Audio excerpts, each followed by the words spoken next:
तुला सांगू, अबीरचा ना सकाळपासून चेहरा पडला होता. त्याला असं वाटलं की तू कधीच येणार नाहीस म्हणून. पण आता खूप खुश झाला असेल तो. पण मला सांग, तुझ्या बाबांचा तर तुझ्या गाण्याला विरोध होता ना? मग त्यांनी तुला इथे कसं पाठवलं? हो ना, खरं सांगू का, मला पण काय कळलं नाही.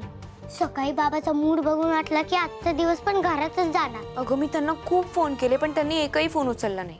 टीचर, मी इथे आले ना, हे फक्त आबिरमुळे शक्य झालं. अबीरमुळे? कसं काय? मी आबिरला फोन करून सांगितलं की मी येणार नाहीये. बिचारा खूप नाराज झाला होता.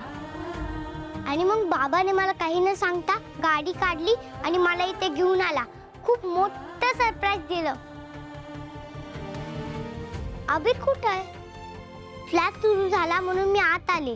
मला त्याला थँक्यू म्हणायचंय. अगं ओवी बाळा, आबिर आता इथे नाहीये, तो जरा बाहेर गेलाय. बाहेर गेलाय म्हणजे? एकटा कसं काय गेला तो बाबा? तो त्याच्या खास मित्रासोबत गेलाय. कोण खास मित्र? आणि मला न सांगता गेलाय तो. तुम्ही कसं जाऊ दिलं त्याला? अगं बाई, नको काळजी करू, मला सांगून गेलाय तो. तू आई आहेस, तुला त्याची काळजी आहे मान्य आहे, पण मी पण आजोबा आहे ना, मलाही काळजी असणारच त्याची. येईल, काळजी नको करू. हो बाबा, पण हा कोण आहे मित्र? आणि इतका खास मित्र कोण नक्की? सुपर हिरो ओवीच्या बाबांसोबत गेलाय. बाबा सोबत ना? मग तर तुम्ही अजिबात टेन्शन घेऊ नका टीचर. माझा बाबा जगातला बेस्ट बाबा आहे. तो आबिरची व्यवस्थित काळजी घेईल. ओवी, बेळगावापासून मी तुझ्या बाबांचं कौतुक ऐकते. अबीर तर दिवसभर त्यांच्या नावाचा जपच करत असतो. नक्की कोण आहेत ते? मलाही भेटायला आवडेल तुझ्या या सुपर हिरो बाबांना. सावली, मी सुद्धा त्या क्षणाची वाट बघतोय जेव्हा तू आणि तू एकमेकांसमोर याल. नियतीचा खेळ आता सुरू झालाय. आता मलाही त्या पांडुरंगाची ही लीला बघायचीच आहे.